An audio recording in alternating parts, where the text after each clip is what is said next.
We're joined by Gonzalo Lacayo, Real Estate and Facilities Director of a world-class organization with operations in Costa Rica.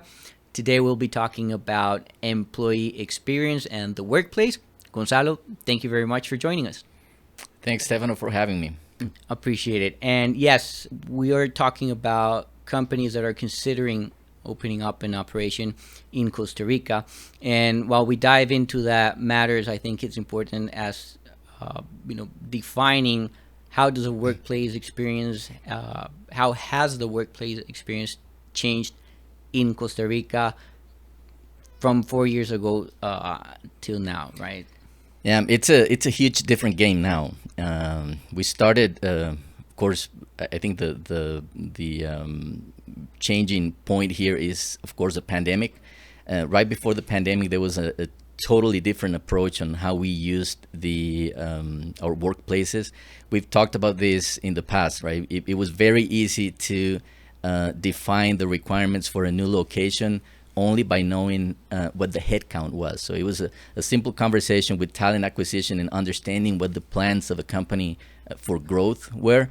And based on that and some other requirements that the company had, you in the facilities and real estate organization where you were able to come up with a strategy and define and identify those requirements.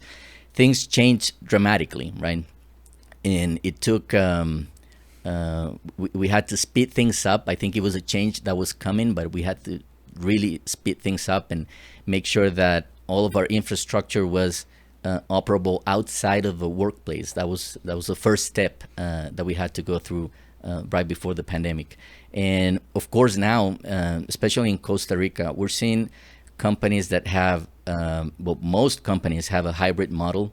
So you have part of your headcount working from home, part of a headcount working at the office, and most of them working a few days at home and a few days at the office. And also, we're seeing more companies that have a fully remote approach to this as well, at least for part of their headcount. I've seen companies that have, 30% of their population who live outside of the metro area. So most of the time, those people won't be attending the office. So it is a challenge. You have to take a different approach and really try to, in my mind, have a very multifunctional or multivariable and cross-functional conversation with the different players in your company. I mean, human resources, sales, the business strategy, leadership of the organization, and of course all the legal and compliance players of a company.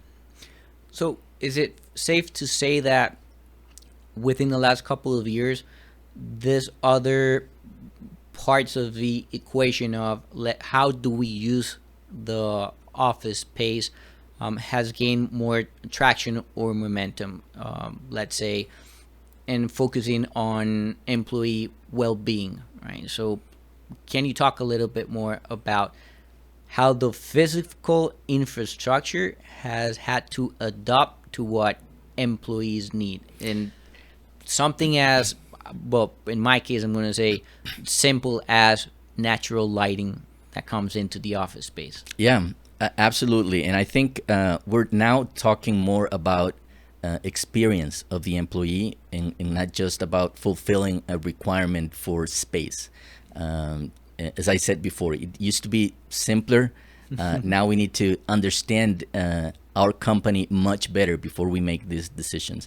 And there's no AI that will tell you, okay, this is exactly what you need, right? You need to understand what your needs are, what your culture is. You need to be fully aware of your strategy as a company. Are you going to grow? Are you going to grow in certain areas of the operation? Are you going to have more people in the technology sector or more people on the sales sector?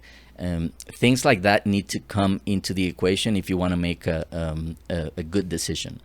Now, as I said, we're talking more about the experience and not just about the need for fulfilling the space. Back in the day, I think the conversation was, okay, what's the engagement of the people, and how's the attrition looking, right? And you would kind of try to move the needle on both those variables, and try to make decisions based on that. Now I think it's a deeper conversation, and it has to do with things such as, well, as I mentioned earlier, what kind of employees and what kind of activities do they perform at the office? What is the access that they need to the office? Is the business park located in a place that has easy access to public transportation, or do you need to help people get access to the office to alleviate a little bit of that commute time that it weighs on our shoulders every day? It's a conversation that we've had for quite some time when we talk about well-being. So if you ask me about specifically about the workplace, I think we need to worry about, well, first of all, collaboration areas, right? You need collaboration areas because now more than ever, you have people doing their work, whether they're at home or at the office, they're working with people that are not there, right? It's hybrid all the time. Whether it is on site at the workplace, you always have people, or in the majority of occasions, you have people there who are working with teams that are not there with them. That's especially true with companies in Costa Rica, because most of our companies are here supporting, or some of the companies are here supporting, or are part of a foreign or a global organization that requires full connectivity with their teams here. So when you think about the way that people perform their work at the office, you need to think about that hybrid aspect, right? And for that, I think there are two or three items or three aspects that we need to take into consideration. One is technology, right? You want connectivity to be flawless. You cannot afford to be dropping out of your virtual meeting platform every other minute. You have to make sure that people who are performing the work have the right accessories at the workstation, right? You want to have things that are compatible with the different technologies. Are you using this type of laptop or this other type of laptop? I want to sit at a workstation that's usable by anyone in the company. Even more so now that we are working in environments that have no assigned seats, right? Most people come to the office and there's usually a booking platform, and you say, okay, I need to be there Wednesday and Thursday, and you book your space, you get to the office, and you do your work. And so that's one thing, technology. And that also can be seen in conference rooms. Audio and video systems this is not new technology. It's getting better every day, as most technology does, but audio and video offers much more now than it did a few years ago. For those of us who have been working in these environments for a few years, and some of the people watching and listening might remember that we used to have just the audio conferencing systems, right? And you would spend all day on the phone talking to people, and many times you would spend months working with people, and you never saw their faces. That's entirely different now. So the technology that audio and video companies are offering now allows for a much smoother connection between the people that you have at the office and the people who are not there. Now, that's when you talk about technology. Now, I mentioned collaboration spaces. We want spaces that allow for people to go and experience. That's a key word now. Moments that matter, right? You want to be at the office when you start a project, when you join a new team, when you're a new joiner at the company, and you want the workplace to be conducive to those types of interactions, right? You want to have people or provide people with spaces that allow for that sort of thing. What am I talking about? For instance, a multi-purpose room that can be used as a training room, but it can also be used as a small auditorium, and you can have the technology to separate spaces. You know, you might think, well, it's too large a space for what I need. Well, maybe you can use it as that sort of large space once a quarter. But if you split it in two and you have the technology to do that, then it can become a much more flexible and usable, in useful space as well. Now, well-being is a very wide concept, and it has to do with the culture. It has to do with even with the company strategy, right? And what type of activity you perform or that company performs. I think access to things like a gym, yoga room, in Costa Rica, a soccer court, like an indoor soccer court. Some of the company or the business parks now are offering that sort of thing, and that's a good segue into what I was going to say later. We need to understand what the infrastructure, what type of infrastructure is offered by the landlords. And this is maybe a call out to the landlords, right? We need to, because we as companies, we want to provide all sorts of things to the employees, but the truth is there's a limitation on budget, and there's only so much that we can do. So more and more I'm seeing companies that tend to favor business parks and landlords that can offer these sort of perks, if you will, or these amenities that fit so well with today's environment for the workforce. Yeah, and using your segue, I'm gonna paraphrase, or just, as you mentioned, call out, because it's not something that us as real estate advisors and looking out for the tenant in this case, but it's you and your peers that it's now become an important factor that is getting weighed in when we're taking that consideration of should we move from place A to place B, because we don't have maybe that larger footprint now, but we do still need to adhere to a budget, and adhering to that budget, but offering something to our employees, right, that really stands out.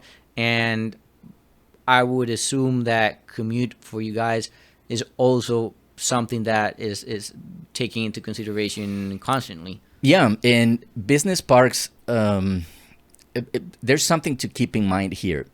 We're not, when I say we as a country or as a city, the metro area in Costa Rica, we don't have, it's not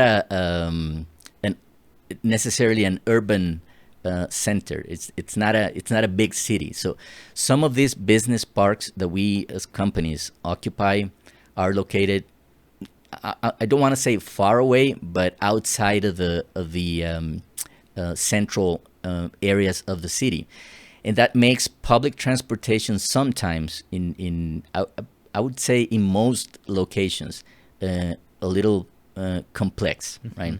So one of the things that I've seen, and it ties back to the conversation that we just had about well-being and how commute time affects that well-being on our workforce.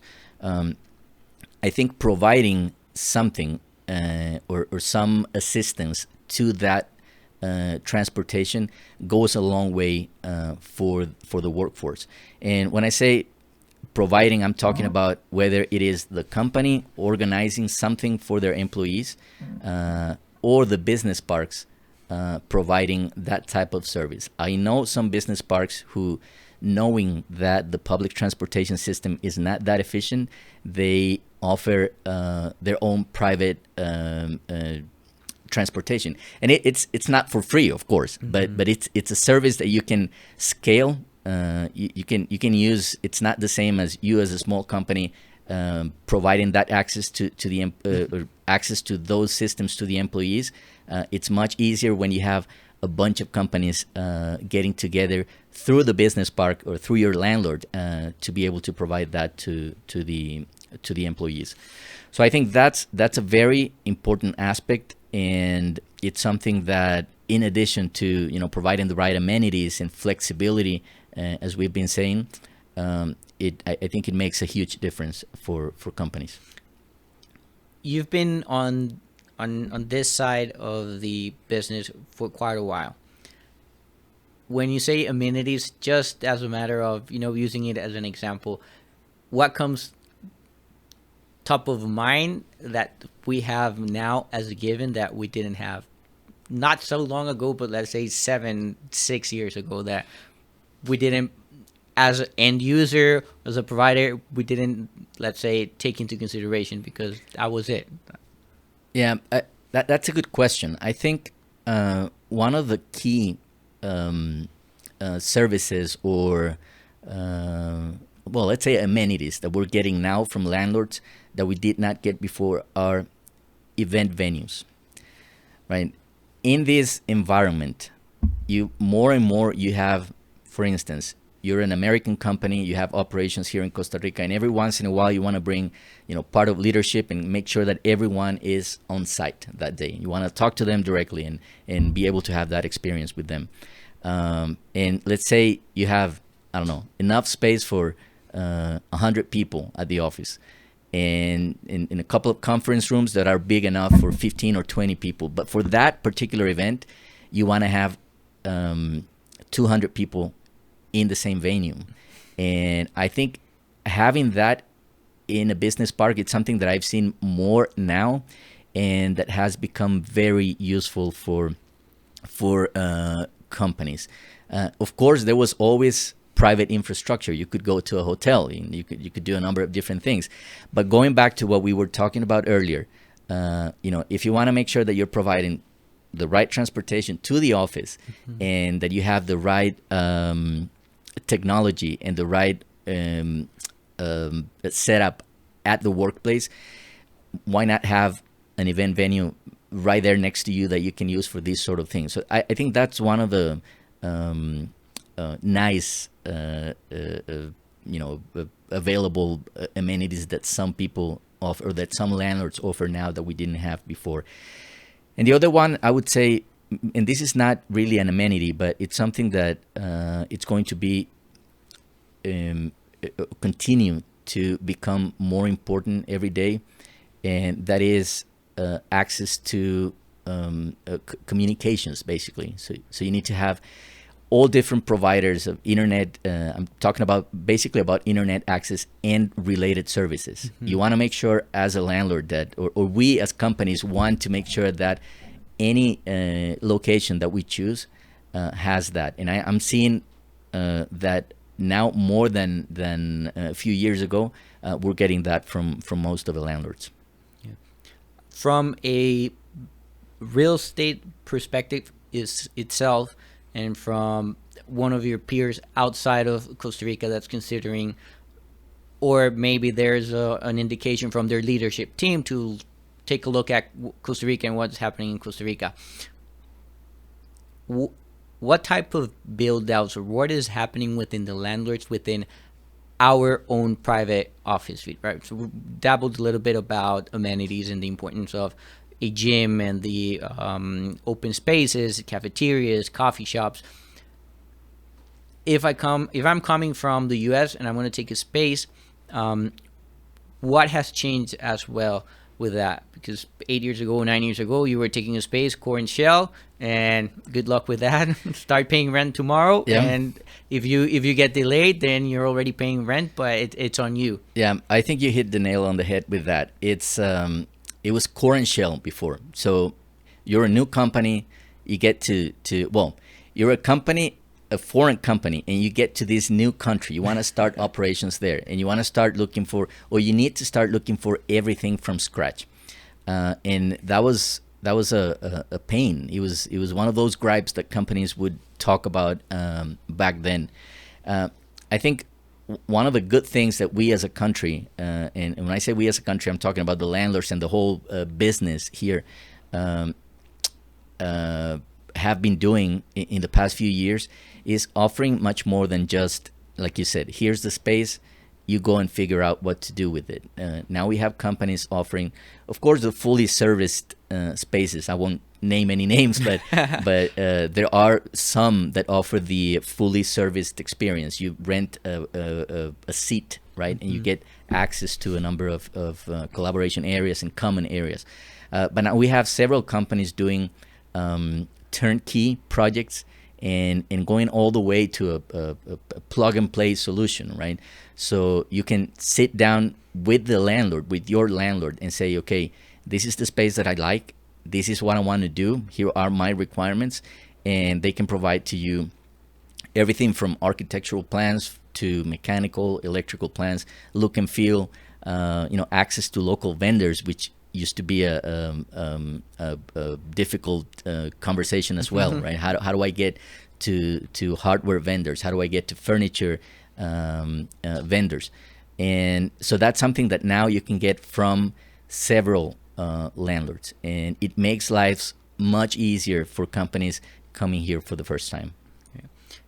And also, some of the landlords, what we've seen is that they've understood the importance of offering that flexibility and that scalability, because if we go back not even that long ago, maybe 3 to 4 years ago, there were only two names that we're not going to name that offered this type of solutions. Now we actually have landlords taking this, idea and this concept of whether it's serviced office space while you're working with your free to its own application, or you want to take a fully spec office suite, talk about 1,000 square feet, 2,000 square feet, that is going to help you out with that ramp up process that you're feeling that you're already set up, but it takes time to get there, and they're just removing that time out of the equation, because also it makes sense if you're already establishing here, probably you're going to grow there eventually, right? Yeah. It might happen,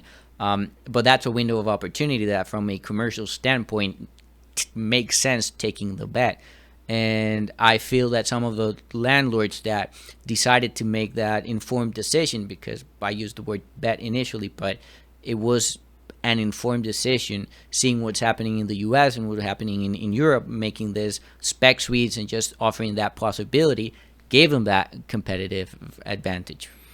Yeah, and that's for those listening out there that might have an intention or are considering coming to Costa Rica. I think there are so many different options that you have now in so many different levels. You could say, okay, I just need this basic shop just to start, right? I need a physical address and a couple of seats. You'll find it here somewhere. And in the meantime, you can grow with your employees working remotely, and then transform as the operation becomes larger. If you want to go, like you said, if you want to go to a fully serviced location, you have options. If you want to go to a flexible space, for instance, you're working with this landlord and they say, okay, I can offer you this space, it's core and shell now, I can build it for you, but I need a few months, right? In the meantime, I can offer you this solution. We've seen that too in the market. And of course, there's it all depends on how, what your schedule looks like for that setup of the operation. But I think there are plenty of options and much more varied in detail now than they used to be. How do you measure and assess the impact that you from your corner working together with HR and facilities and that financial investment within the workplace itself? Because I think it's hard to pinpoint exactly, but how do you guys, your peers, manage to look at the available information, saying, okay, you talked about collaboration spaces. How do you measure the positive impact that some changes that you're making within the space are actually positive? And if not, then we just need to take a step back and see what works. But as a team, how do you guys assess the impact of those changes? That's one of the big challenges now. It if you look at it, I think one aspect is um, use of the space, right? How much are we using? What's the occupation? What's the occupancy of the space? It's easy to do that. You can see how many hours have been booked in conference rooms.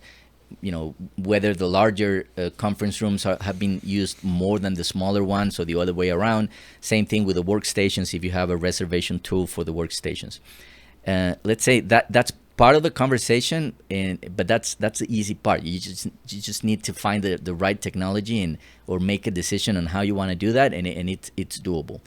Now, the conversation about how people are reacting to the space, it's a much more complicated one. And I think it starts with the culture. I think the company defines and drives what the culture needs to be, but there's a constant feedback coming from the workforce. The culture is really built at the workspace by the employees. So you might, as a company, say, okay, this is what I want for my space. I want open collaboration areas. And then, as you start seeing the work taking place, you see, well, this is what I wanted, but it turns out it was a little too much. I'm going to need some private spaces, some quiet spaces, something different. So I think that interaction in both directions is very important. Now, measuring that is the challenge. I think there are ways to get feedback from your employees. Just a well-designed survey might go a long way, and it's something that you need to do constantly. I don't know if maybe for your company is once a quarter, maybe for mine is once a year, but I think getting that feedback, constant feedback from the employees is a huge need for companies now. We used to say in the past, when you were designing a space, you used to say, okay, let's make every change on paper, right? Before we start laying the bricks, right? So we can do anything. It's free to make changes on paper, right?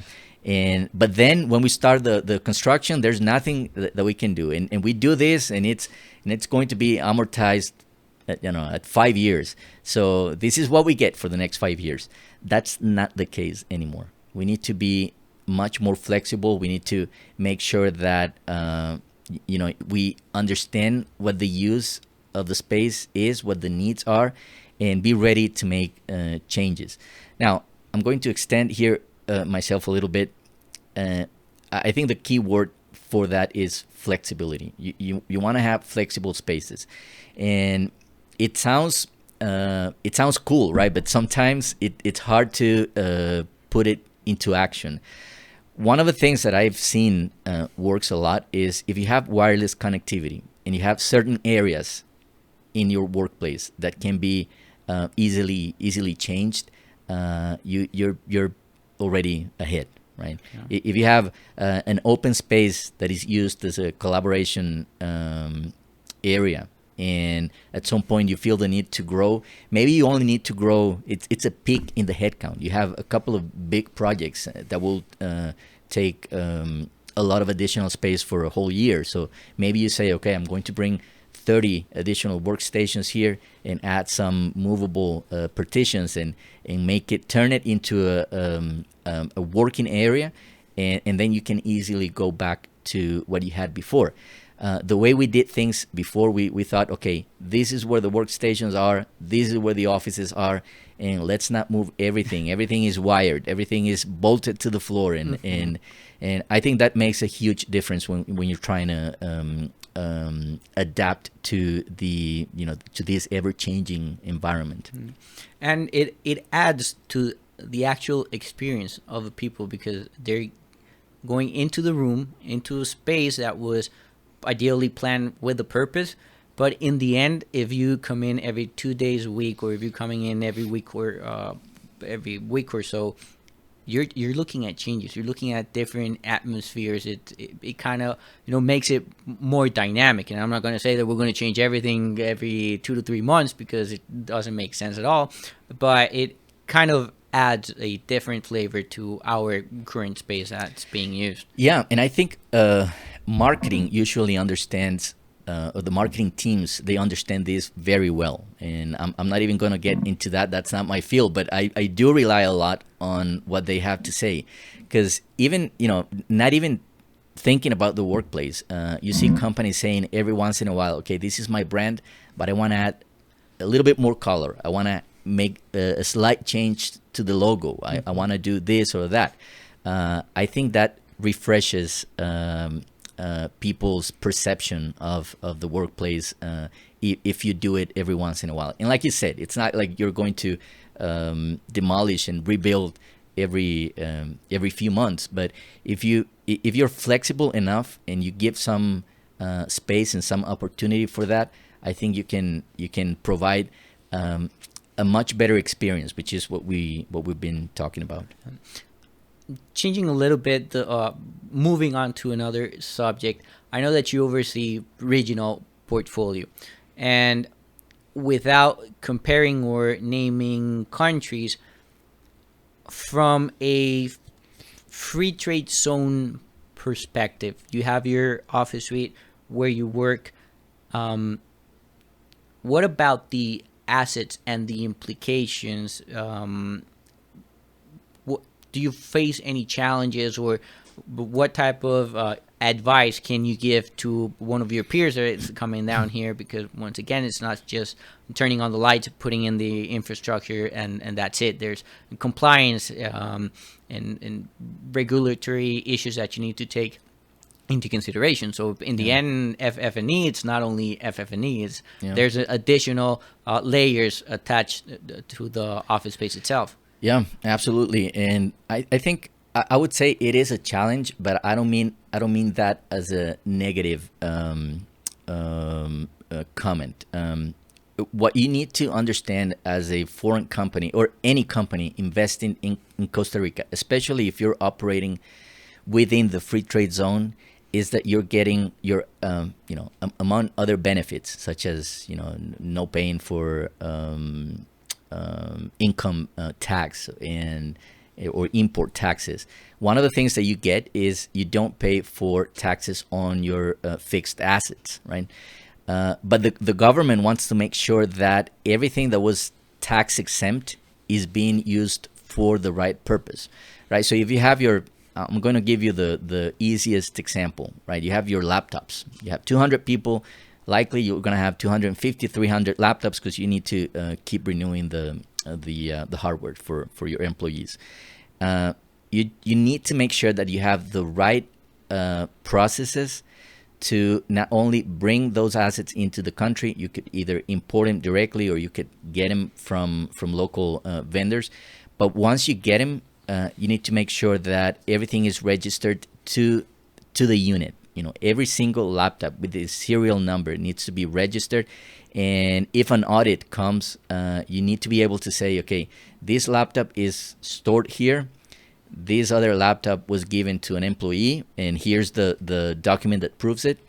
And whatever other scenario you might face with those assets, and you can extend that to your furniture and to equipment that sits in the office. And like I said, if you do that right, it shouldn't be a problem, but it's something to take into account when you're in the free trade zone.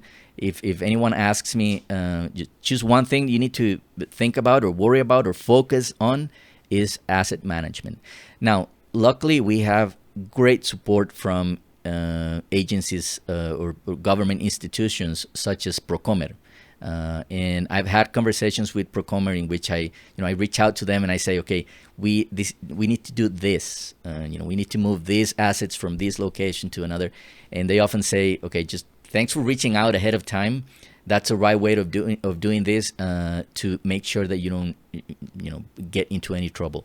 I think that's the main aspect. Now, how you want to handle that, depending on your volume, it changes things, right? If you're a company with 5,000 employees, you likely want to have maybe even a third party helping you administer or let's say manage those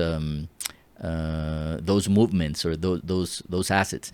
But if you're a fairly small or medium company, you'll likely need not only somebody on site or part of your staff that takes care of that, but also some interaction between the different areas of the company: finance, legal, technology, and facilities, making sure that the things are set up and managed in the correct way. Other than that, it's fairly easy to be on track and to be compliant with the regulations here.